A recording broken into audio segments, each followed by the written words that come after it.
Սիրելի հայրենակիցներ, այս քանի օրը հնչեցին տարբեր ելույթներ, ես կփորձեմ անդրադառնալ Պարոն Լևոնյան, խանգարում եք։ Շարունակեք։ Ես կփորձեմ անդրադառնալ դրանցից մի քանիսին անճշտություններին։ Տեսեք, Ռուբեն Ռուբինյանը ելույթի ժամանակ խոսեց, երբ որ ինքը 18 տարեկան էր, կարծես իմ այս անարդարությունների, ապօրինությունների դեմ պատասխանի հետ կապված, հիշեց իր հոր դեպքը, երբ որ նա 18 տարեկանը չկարողացավ նշել հոր հետ։ Ես ինքս փորձեցի նայել այդ դեպքը իրականում մարտի 3-ից մինչև, եթե չեմ սխալվում, մայիսի 13-ը ձեր հայրը գտնվել է անազատության մեջ ու մայիսի 13-ին դատախազությունը ինքն է հետ վերցրել, հետո հետագայում ենթադրում գործը կարճվել է։ Մի հարց ինձ հետաքրքիր է, բաց աղբյուրներում չկարողացա գտնել։ Դուք կարող եք իմանալ ով էր դատավորը, ով կալանք տվել է։ Չեք հիշում։ Հետաքրքիր է ուղղակի, եթե ճշտ եք, խնդրում եմ հետո ասեք, էլի, ինձ իսկապես հետաքրքիր է։ Կփորձեմ։ Լավ, շարունակենք։ Գիտեք, իսկապես հնարավոր է նաև խոսվեց մի քանի հոգի այստեղ խոսեցին նաև այսպես անընդհատ, երբ որ փորձում են մեզ հակադարձել 2008 թվականի հետ կապված, մարտի 1-ի հետ կապված ու շատ ուրիշ հարցեր։ Այստեղ երբ որ բովանդակային չի լինում, սկսում է այս հետ գնալ, հիշել, կարծես դրանով փորձելով արդարացնել այն ինչ հիմա կատարվում է, ինչը կարծում եմ ճիշտ չի ու արդար չի, բայց ամեն դեպքում, նաև կարծեմ Վահագն Ալեքսանյանն ասում է մարտի 1-ին անմեղ մարդիկ էին ձերբակալվում ու կալանավորվում, հետապնդվում։ Գիտեք, միգուցե անմեղ մարդիկ այդ ժամանակ ձերբակալվել են, կալանավորվել են, հնարավոր է այստեղ չեն վիճում։ Բայց մի մարդ, եթե հաստատ անմեղ չի ձերբակալվելու դատական գործը իր հետ կապված եղել է, իմ խորին համոզմունքով դա Նիկոլ Փաշինյանն էր։ Ես գիտեք, մեկ-մեկ այս հիշողության երևի ամնեզիա է ելնում շատերի մոտ, ուզում եմ ուղղակի մի ձայնագրություն դնել ու նաև այսօրվա այս ձերբակալությունների ֆոնին Facebook-ային գրառումների ու զուտ կարծիք արտահայտելու համար մի հատ նայենք էլի այս կոնտեքստում այս խոսակցությունը հիմա եթե լիներ դա ոնց կընկալվեր։ Ես յուրաքանչյուրին կոչ եմ անում, ունենալ ձեռքին ինչ-որ բան, ինքնապաշտպանությունը կազմակերպելու համար։ Կլինի փայտ, կլինի քար, չգիտեմ ինչ։ Այո! Չեք պատկերացնի հոգիս ոնց էր փառավորվել, երբ որ իմացա, որ ոստիկանների ձեռից վահաններ ու մահակներ եք։ Լիքը հարյալով! Ասել եք հանել։ Հավաքում ենք, ինչքան հնարավոր է շատ մարդ։ Հիմա ոչինչ սուրհանդակ ուղարկեք, հեռագիր ուղարկեք, ցիտիկ ուղարկեք, մարդկանց հավաքեք այստեղ։ Մի խոսքով, այստեղ շարունակությունը շատ ավելի հետաքրքիր բաներ էլ կա։ Հաջան, եղել է մարտի 1-ին, առավոտը մինչև որևէ զոհ լինելա։ Լավ։ Եվ շարունակեմ, այս հնարավոր է, ժողովուրդ, հնարավոր է, իրականում այս ժամանակ, երբ որ ձեր վարչապետը այս հայտարարությունները անում էր, քարեր վերցրեք, բարիկադներ սարքեք, պաշտպանություն ստեղծեք, հիշացնեմ, չի եղել ոչ մի զոհ։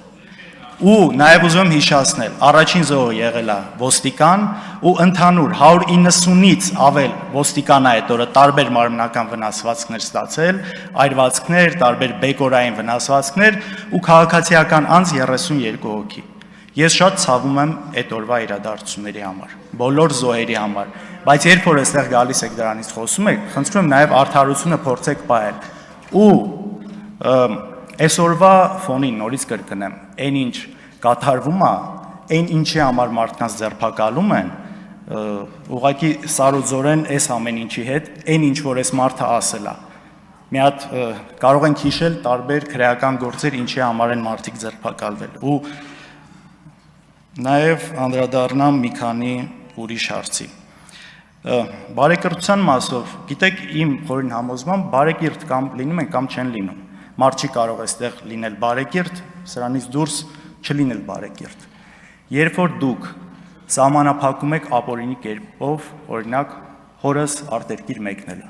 դրանից հետո որոշ հենց միանգամից դա տեսախցիկը նկարած ԱԱՑ-ի տեսախցիկի նկարածը հայտնվում է Ռոպեների ընթացքում, իսկապես ռոպեների ընթացքում իշխանական մամուլում սա հայտնվում է, ու սրա շուրջ ինչ որ մարդիկ, որ նաև այսօր այստեղ են գտնվում, սկսում են ամենալկտի ձևով գրառումներ անել։ Սրա պատասխանը ուրիշ տեղ, ուրիշ հարցությունում մի օր տրվելու է, բայց սա բարեկրթությունից բացարձակ հեռու է։ Եթե ուզում եք լինել բարեկիրթ, միայն այս ամբիոնում չի դա պետք լինել, դա պետք է լինել եւ Facebook-ում, եւ այս դահլիճից դուրս, եւ ամենտեղ։ Ու ընդհանրապես այս բարեկրթության հարցը մի հատ տեսեք 18 թվականից հետո դեպքերը ինչպես զարգացան։ Ինչ կարգի բաներ թույլ տրվեց մարդկանց հասցեին, ինչ կարգի արտահայտություններ, ինչ կարգի լկտիություններ։ Ու այս ամեն ինչից հետո գալ այստեղ խոսալ բարեկրթությունից, կարծում եմ առնվազն ազնիվ չեք։ Ալխազ Ղազարեն օրինակ ասում է, երբ որ մենք խոսում ենք ընտրություններ կեղծելուց այս ընթացքում ու ամենայսպես ցցում բանը իհարկե Բարգավաճ Հայաստանի մանդատները կոնկրետ գողանալն է եղել, ասում է, լավ ժողովուրդ, ասում է, մեզ մեղադրում եք, որ ընտրություն ենք կեղծել, բայց 49% ենք տարել, նաև ասում եք 50-ից ավել չենք տարել։ Եթե կեղծող ենք, ասում է, մի քիչ էլ ավել կկեղծեինք, էլի 50 կլինենք։ Դուք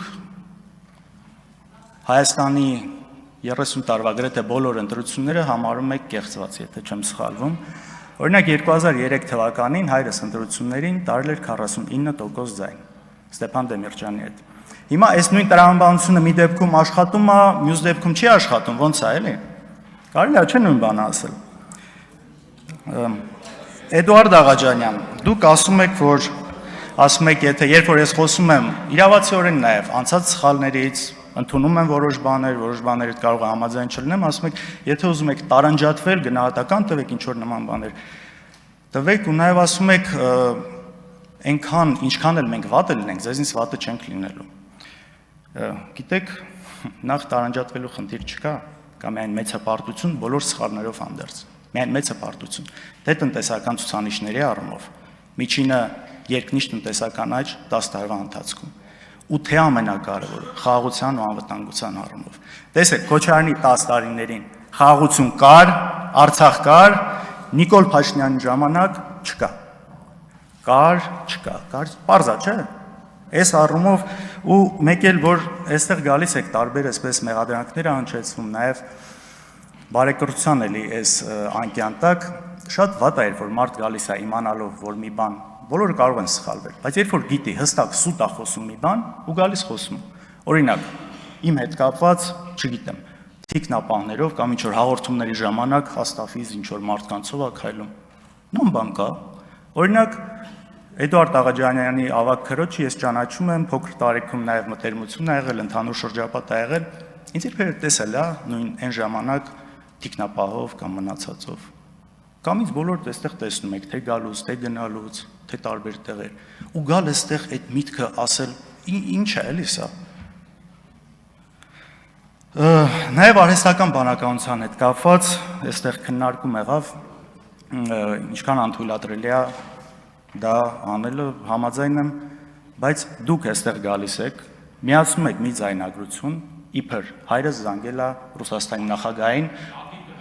տեսեք, մենք դա պաշտոնապես մենք դա հերքել ենք, գրասենյակը հերքել է, ես հերքել եմ, բայց դուք գալիս եք դա շարունակում եք, սա, չգիտեմ, դժվար է